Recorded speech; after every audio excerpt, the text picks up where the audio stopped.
Hello there and welcome to this course on classification analysis for healthcare with Python. My name is Valentine and I'll be your instructor. In this course, we'll start by learning about the objectives of the learning experience. After that, we'll talk about the important concepts in relation to classification analysis for healthcare with Python.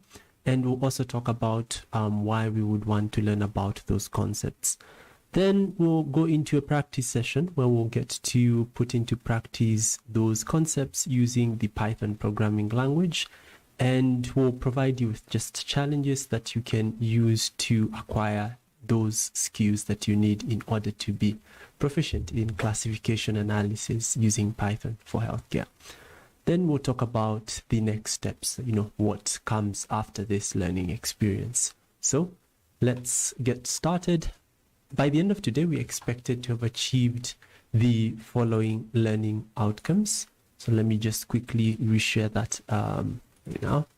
So we should be able to recall key classification analysis terminologies to accurately communicate findings in healthcare professionals, to healthcare professionals. We should be able to describe how common classification algorithms work to select the most appropriate method for a given healthcare dataset. We should be able to create those classification models, which are just special programs that learn from historical data to solve healthcare problems such as predicting patient outcomes or even optimizing resource allocation. And lastly, we should be able to evaluate classification models to ensure their reliability and effectiveness in informing healthcare decision-making processes. In terms of just get a broader perspective on what classification analysis with regards to healthcare entails, this is generally a process that we would normally use as healthcare data analysts or data scientists or data professionals to be able to classify patients into different categories, or it could be classification of whatever entities that you're looking at. Maybe it could be that you have hospital data, just a data set that contains records which correspond to a hospital, and you might want to maybe classify hospitals to a certain bucket or to a certain category. Then we can perform this type of analysis. A good use case would be, what if you wanted to determine whether a patient will have a certain disease or not.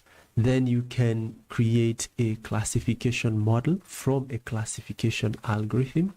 Then once you've created that classification model, you would train it on historical data that would help the model learn about how to classify new patients. And then once you have trained your model, you would determine its accuracy. It just entails checking its performance generally. So determining various evaluation metrics from accuracy to precision to F1 score. There are quite a number of evaluation metrics. So once you have done all of that and have a good model that can make predictions to a certain level that you would want, then you can use that model to now classify new records. That saves time for hospitals, for teams with regards to generally that process of classification. And we can use this type of analysis for tasks like diagnosing diseases, for predicting patient outcomes, or even for recommending treatments. And there are many also other cases. It depends again with the kind of problem that you're facing. You could always be able to implement this type of analysis to help you make that prediction. But again, classification analysis just involves making predictions, but now making predictions for variables that are categorical in nature, as opposed to something like regression analysis, where you would have a model that makes predictions, but now in such a situation, you would be making a prediction for a variable that is of a continuous nature or numerical nature. So in terms of the types of techniques that pertain to classification analysis that we'll get to work with, these techniques, we can also refer to them as algorithms. So classification techniques or algorithms include logistic regression, naive Bayes, support vector machines, decision trees, and random forest. Some of these have versions of regression, but these ones are the ones that we're going to be learning are specifically for classification. In many other cases, we might also refer to these techniques as Bayes models. These are the most basic type of classification algorithms that we can use. There are other few more, just for simplicity and also for just getting you started in this journey, then getting an understanding of how to use these models would open up the door to just being able to also work with other types of not only basic classification algorithms, but also advanced ones. A use case when it comes to classification analysis in healthcare with Python would involve, assuming maybe you're a health data analyst, you might end up working on a classification analysis problem that requires you to create a machine learning model that can predict patient readmission maybe within 30 days after discharge based on historical data that you've trained on, you've trained that model on, and that historical data might comprise of demographic data with regards to the patient, could be age, could be other factors still in relation to demographic, even places where they live, etc. Could also that historical data might also have medical history and also previous hospital visits. Could be when they visited, could also be in reference to also how many visits did they make, etc. So a historical data set can contain a lot of information about patients that a model can learn from in order to make a prediction. There are examples of target variables, or that variable that we are interested in making a prediction for, the value for. So we might build a classification model to predict a variable called diagnosis, and this variable which is a categorical variable, and all of them would be categorical variables. All the types of variables that you're going to work with in classification analysis, one might predict maybe diagnosis, which might have values such as diabetes, cancer, might have it could be maybe diseases, maybe a variable called diseases, and that might have category like yes or no, whether this patient will have a certain disease or not, whether this patient will have diabetes or not, cancer or not, heart disease or not. Many diseases that you can end up having as categorical variables in your work. You could also maybe predict something like risk level that is also categorical in nature, which has low, moderate, and high risk values, say for developing a specific condition. Could also be able to predict a categorical variable, that's called severity of disease, of a certain disease. It could be cancer, heart disease, or diabetes, and the values that you might end up having would be maybe mild, moderate, or severe. So you can see just the pattern here. It's just that categorical variable that you're interested in predicting that has various values. Sometimes it could have yes or no, where if you are later to pre-process that data so that a model can be able to predict, you would have yes being represented by the value 1 and 0, and no being represented by the value 0. So there are many target variables that you might end up working with. Depends with the situation, but these ones are those target variables that are required by various stakeholders. When it comes to, just as a way of just quickly giving you also another an in-depth example, assuming that you have this data set that contains just information about a patient, just various patients, you could end up creating a classification model, or we call them classifiers, classification model, that helps you to predict the likelihood of a patient developing heart disease. And the training data set, or the historical data set that you would end up using, would have the following records, columns. You have age, gender, cholesterol, blood pressure, smoking status. But for the one that you're interested in, heart disease, would have, it would be of a categorical nature, where you have just 2 different values, or 3 or 4. Usually depends on the scenario. Many cases you could have just 2 categories, but again you could have many categories. The process of creating a machine learning model is still standard from what we did with regards to regression. The only difference that you would end up having when you're creating a classification model is that you would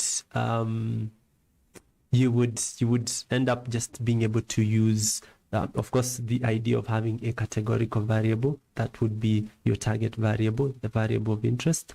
The other difference would be when it comes to evaluating how your model performed, you have a set of evaluation metrics that are specific only for this classification. So you wouldn't be working with root mean square error, you wouldn't be working with mean square error or R squared. Those are evaluation metrics for regression. But for classification, you'll be working with just the different sets of evaluation metrics. There are various, as mentioned earlier in this slide, we talked about just these classification techniques or algorithms. We're now going to just explore a bit more in an in-depth way of how each of these work. We won't go so much into the mathematics or statistics bits of them. We're just going to broadly describe what they are, how they work, and when you would want to use them. And then that should just give you just a good idea of why we would want to use these techniques, and set you up for even just going further if you want to just continue this learning journey. So when it comes, say, to logistic regression, how does it work? But generally, by definition, this type of an algorithm, it's a statistical method that we can use to be able to work on binary classification problems, even though, yes, you can be able to a certain extent, using the tools that we were using, such as scikit-learn. There are instances where you could decide to predict more than 2 possible outcomes, but as a standard, normally we would use logistic regression algorithm to build a logistic regression model that can predict binary problems. So for example, that can binary classes. So for example, if you're going to be working on a problem that has whether, a categorical variable of maybe disease, whether a patient has a certain disease or not, such as cancer or diabetes or any other, and there are only 2 outcomes, that's yes or no, true or false, 1 or 0, then logistic regression is usually the most basic type of algorithm to use in such a situation. And how it works is that it normally would calculate the probability of that given input that you've given it, which would be just a set of values in relation to your features, and it would use what is called the sigmoid function to calculate that probability. And probability, as you might be aware, usually the values range from 0 to 1. So it would calculate maybe probability of this particular record or input being maybe having maybe a disease or not. It can maybe calculated to have maybe 0.6, which would be greater than 0.5 if that is the threshold for whether a patient will have a disease or not. And then that can be classified as yes, because it's greater than 0.5. So behind the scenes, it uses what is called the sigmoid function, which we have shared, and you can see there. And normally the assumptions that you would need to ensure that your data set takes into account, the data set that you're going to be training your model on, that it takes into account, so of the following assumptions, that there's always a relationship. So for example, you would need to use this type of technique. So when you are able to approximate or you're able to determine that there's a relationship between the independent variables, that's the feature sets, the variables in your features, or the features, which are the variables, the independent variables. When you're able to determine that there's a relationship between those variables and the probability of the outcome. And there are also other assumptions. And this is sometimes, it usually has almost similar assumptions to linear regression. So logistic regression also assumes that the independent variables that you're working with are not correlated with each other. It also assumes that there are no outliers within your data set. Also normality, like your independent variables follow some normal distribution. There are quite a large number of assumptions. But again, the recommendation we usually provide is that, first of all, check on how the data set that you have performs across different models, and then decide now to focus on optimization for a certain model. If it's logistic regression that turns out to be the best performing model, then you can always consider now looking into those assumptions and ensuring the data set is in the right format for that. All right. Classification, another classification algorithm would be the naive Bayes algorithm that we can also use. And it's usually based on how it works. It works using the Bayes theorem, which is a mathematical theorem, and it assumes that there's independence between the features, again, more like also logistic regression.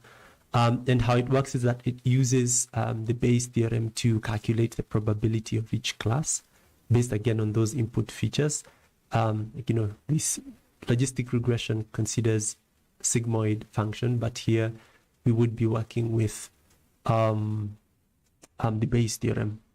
And normally naive Bayes, we would normally use it when it usually works and strives really well, especially when you have initially a lot of textual data within your input features, which of course you would later onwards convert into numerical representations. But it usually works especially well when you're performing something like text classification problems. Right, another type of algorithm, support vector classifier, support vector machines. And we would normally use this algorithm when we would want to, maybe we have a small data set and there are many variables within our features set. And how it works is that it is able to take the input features, each one of them, and map them into a Cartesian plane, usually high dimensional feature space, as you can see on the far right. And then it finds a line that's able to maximize what is called the margin between those classes. And the idea is that that line is usually called a hyperplane. But generally, it's also a lot of maths behind it. Vectors is usually what's usually behind this technique. In terms of when to use it, again, I mentioned when you have a data set that's not quite large and you have lots of features within your data set, training data set, then this tends to perform well. Again, we also have support vector machines for regression, but we also can use it for classification. Decision trees is another classification algorithm that we can use, and it usually works by splitting the data set into smaller subsets based on just the values of those features. And it splits them using a structure that looks more like a tree, as you can see on the far right. This type of algorithm, we would normally use it to create models, especially when we would have many numerical and categorical variables all together. If they're outliers, it also works fine. Also, in situations where we would want to interpret how the model arrived at the answer, then this is usually one of those to-go algorithms when it comes to just generally creation of machine learning algorithms that do classification problems that that classify data. There's lastly random forest. Random forest is what is called an ensemble learning method, and it's an advanced type of an algorithm that allows us to be able to use multiple decision trees to be able to make predictions. So what happens is that at the very core, random forest uses multiple decision trees. So the outcome of one decision tree and the outcome of another decision tree, as many decision trees as you would want to use when you're using random forest, the outcomes of all of them would be considered as a result in order to make a prediction for random forest. So how it works, just in layman terms, if you have multiple decision trees, let's say 5, and 3 of them classify a record or input feature set to be maybe a yes, which is 1, then it means that the final prediction by random forest is a 1. So it does what is called majority voting. That means you're able to, it's able to perform that process of voting for all the from what all the decision trees have been able to get. There's also an implementation for regression. Instead of voting for regression, because it's a numeric prediction, an average of all the decision tree outcomes is usually what is used by random forest. So it usually performs well, especially when we have a lot of data that also has a lot of variables, and also in situations where decision trees tend, initially you might work with a decision tree and you see that it gives you an accuracy of 1, but again, that could be a sign that maybe the model itself is overfitting, or it's learning too much from the training data in the process of making its decisions, and it could be it's learning from noise, from what it's not supposed to learn from. And in such situations where you have decision trees which, they tend to look like they're performing well, but technically if you give it new data and use domain expertise to investigate how it's performing, you might realize it's actually making errors. As an alternative, then random forest can come in. So so that's generally it in terms of just a quick perspective, or quick overview of classification analysis. We are now going to go into practice work, and you can visit the link that we've shared in the description of this video. There's a link just beside the text resources link, and it should take you to a page that looks like this. So you can click on sample practice resource to be able to access this particular the resource that we're going to be using, and the sample practice resource should look like this. So this is a notebook that we are going to be working with. If you're an Afterwork member, just feel free to use the practice notebook. We have more challenges for this section. For the sample, we just have one challenge. And then you also have access, if you're an Afterwork member, you have access to solutions to the challenges. All right, let's get started. The first thing that we need to do, save a copy in Drive. So go to File, then save a copy in Drive. That should open a new copy of this notebook. Then you can be able to work with that. Feel free to pause the video and then perform some of the tasks that I'll be mentioning. All right, once we have done that, click on Connect. I will just use my practice one and say open in playground mode. You don't have to do what I'm doing. I just don't want to save a copy of this notebook. So I'll zoom in a bit. Right. So starting off, just click on Connect. Should connect your notebook to Google Servers. Should take a few seconds. Once it has done that, now we'll go through now the prerequisites connected, which is good. Let's go through the prerequisites. We'll start importing just pandas, which is a library for manipulation. I'll just run anyway.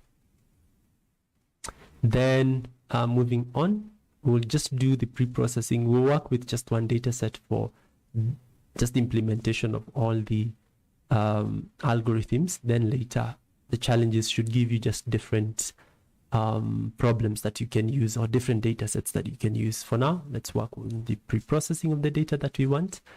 This is the data sets that we're going to use for training our model. So let's run this. All right. As you can see, this is the data set. It contains just records of patients and the outcome, which is a 1.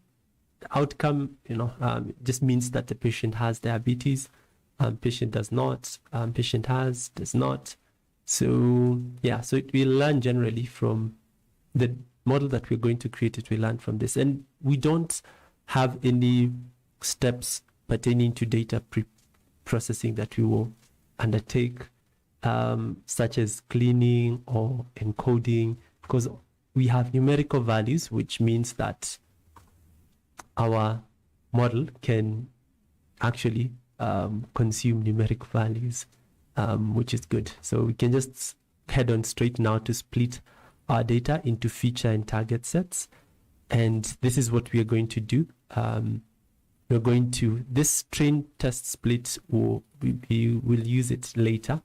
But for now, we can import it. And then here we are going to select the independent variables, which are all the variables excluding outcome. So that's what we're doing here. We're just dropping outcome and using the data frame, the rest of the data frame aside from the outcome column. Then we are taking the outcome column and storing it in Y. So here we have independent variables, and here we have dependent variable, the dependent variable. Then we split our data into training and test sets. So we'll use the training sets, which is the training set which we'll use, that's xtrain. We'll use it, xtrain as well as xtest. We will use these to train our model. And then we are going to, once we've trained it, we are going to use our model to make predictions for ytrain. And then we are going to take its predictions and compare them with ytest to determine its performance or accuracy or other web metrics. So while we are splitting, we are going to set our test size to 20%, so that when we say to 0.2, we want the test set to have 20% of the original data set. Random state allows us to reproduce the training and test sets later. So if we share this notebook with someone else and they have random state of 42, they will be able to get the same records as we do. And it can be any number, but you have to be consistent across the teams that you're sharing with the notebook. So let's run this. We've split our data into training and test sets. Then we can now implement different algorithms to create our models. So we will start with logistic regression, which we talked about. We won't go so much into the explanation, but you can still consider just reading it if you maybe have forgotten. So what we are going to do initially is to import the logistic regression class from linear model module in sklearn, and then we are going to instantiate it and set its parameter or hyperparameter. It's usually called when it comes to working with machine learning. So we're going to create this model, logistic regression model, which we'll name as logistic model, and then we are going to train it on the X train and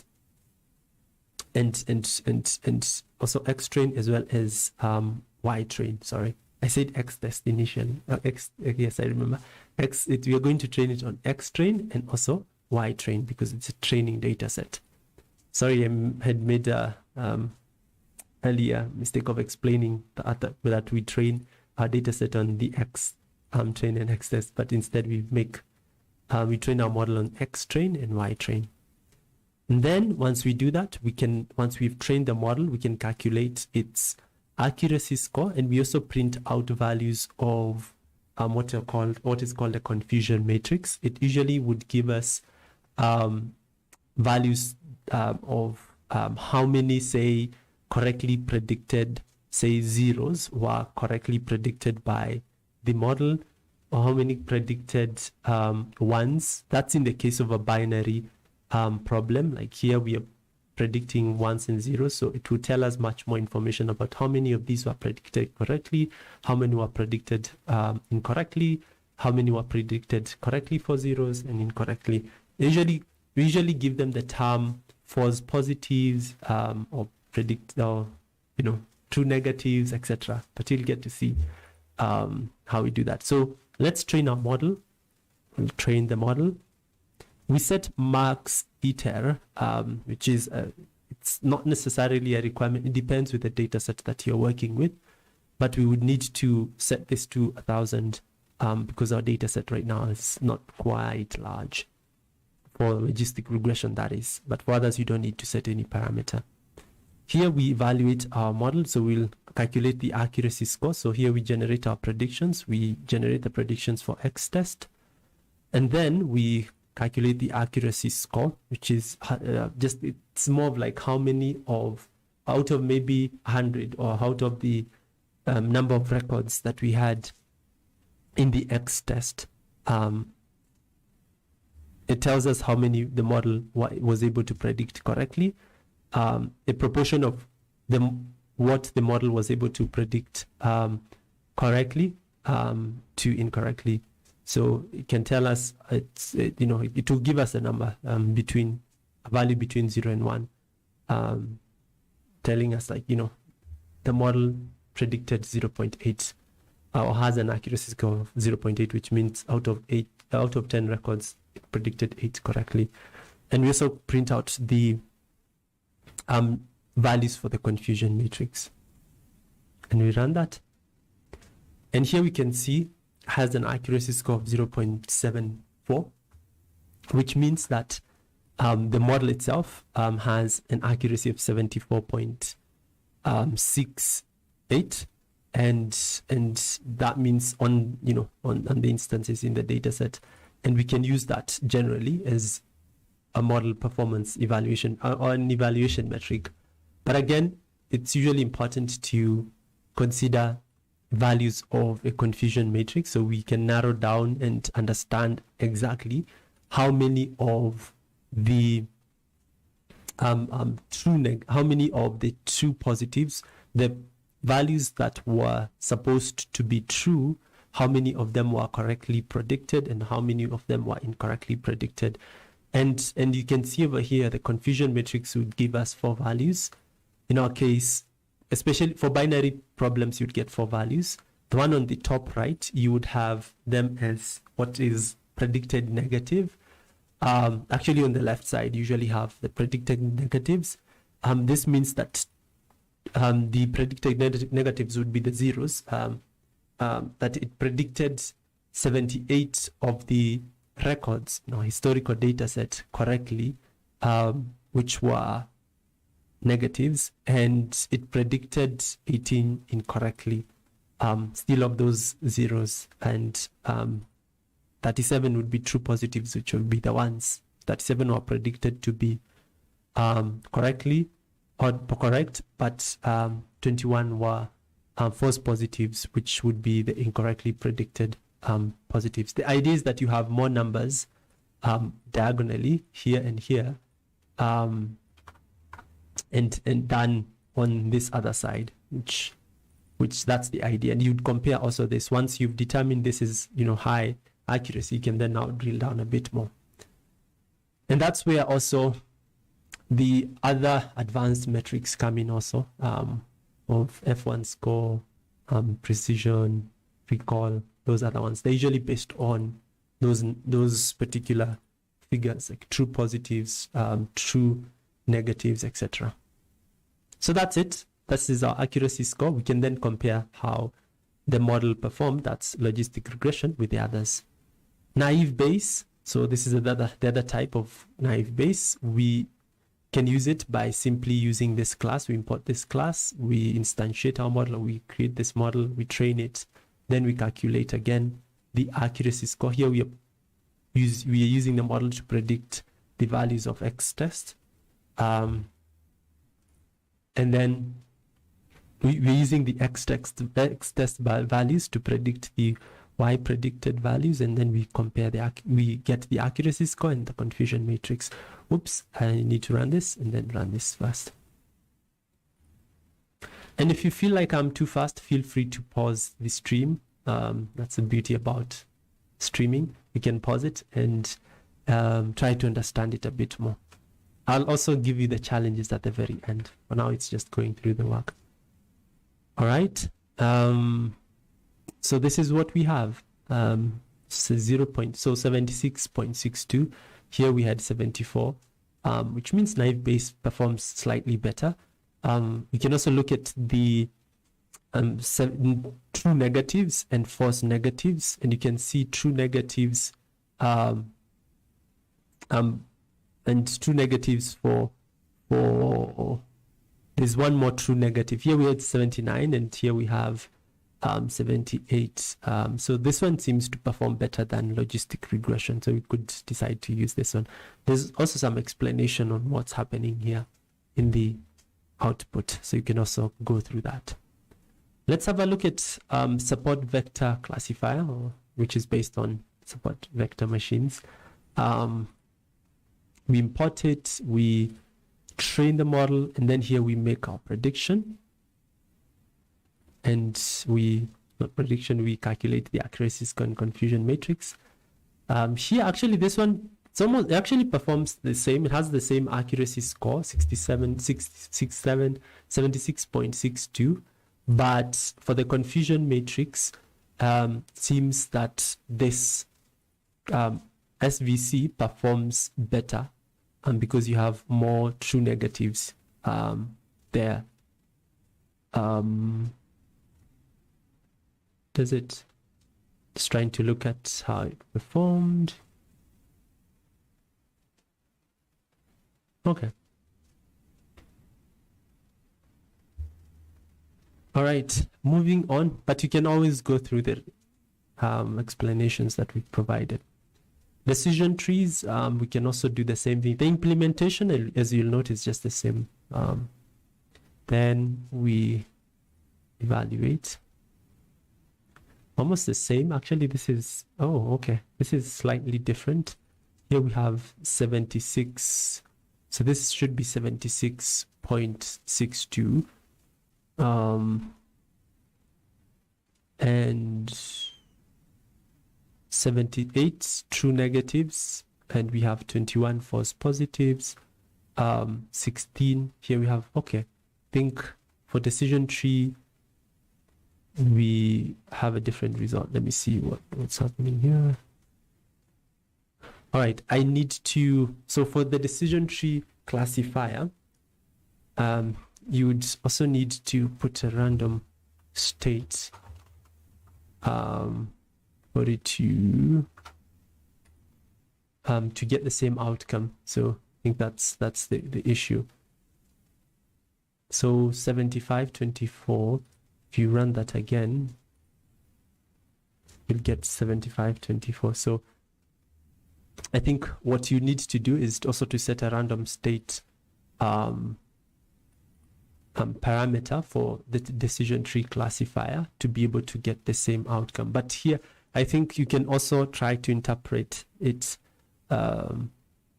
based on what you had learned a bit earlier. And you can see we have 74% accuracy score, and false negatives, true negatives were 75, etc. So the explanation here would be slightly wrong, actually wrong. So you'd have to update that. I'll leave it up to you. Random forest. Random forest, you could also, actually, you'd also need to do the same thing. Let's run this. And you can see we have 76. You'd also need to have random states. As you can put 42, any value, but you have to be consistent. And we have 72. So random forest doesn't, I run this, by the way, should just return the same thing. Random forest doesn't perform better than the other algorithms. Like it even performs poorly than just an individual decision tree. So you could decide to not to use it. But yeah, the explanation here, you can just update it based on that. I had forgotten to put a random state hyperparameter. Normally for decision trees, and also random forest, because it's based off decision trees, then you need to set random state to 42. So yeah, so that's generally it. You can pause the video and work on the challenges. There's one challenge that we've provided here. Challenge 1 gives you a scenario, and then you can work on it. We've provided the starter code, but again, you'd need to work on the rest. In the same case, this challenge 2 is also a challenge, as well as challenge 3. You can pause the video, work on all the challenges. If you're an Afterwork member, you can verify your solution by checking the solution notebook. And yeah, so I think that would be it. But just pause the video first, and then work on the challenges. Then you can come back and we can continue and just talk about the next steps. All right, so I hope you were able to work on the content. Our recommendation of what would be the next thing to learn after this, you could look to now advanced techniques pertaining to just advanced techniques, either for classification or for regression, or you can learn them all together. These are called ensemble methods or ensemble techniques. And one of them we've actually gotten to have used, which is random forest. And that should give you an idea of what's in store for you when it comes to working with generally classification algorithms. After that, our recommendation still along this line would be to look into workshops or courses or just learning experiences such as hyperparameter tuning. Like, how do you set the settings or parameters that these algorithms use? By default, the algorithms use default values. They're default values which are set, but you can tune them. You can set those values, the values that are optimal for just whatever use case that you have. Once you learn that, you can then learn about feature engineering, which will entail being able to prepare the data set that you have, or you are going to be using to train the model that you have. So you would learn about just different techniques that would allow you to just be able to prepare that data set in a format that a model can be able to perform better, so that a model can be able to perform better. So yeah, so those are the two recommendations. Once you finish that, you can go into a course, maybe clustering, which will now move you from, let's say, supervised learning now into unsupervised learning. So you can learn about clustering.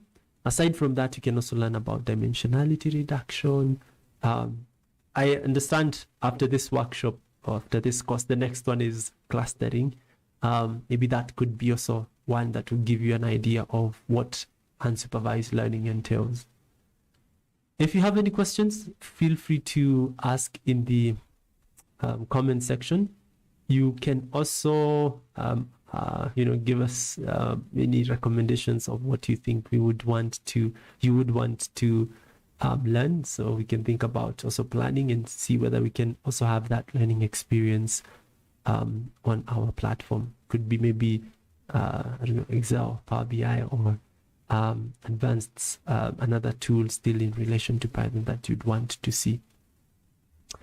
All right, that's it. If you did love this learning experience, and if you'd want to just congratulate us and tell us that keep on doing what you're doing, you can give this video a thumbs up. Just tells us, okay, just continue doing what you're doing. And if you'd want to be informed when we post such learning experiences on YouTube, be sure to subscribe to this channel. All the best in your learning journey, and see you in the next course or learning experience. Bye-bye.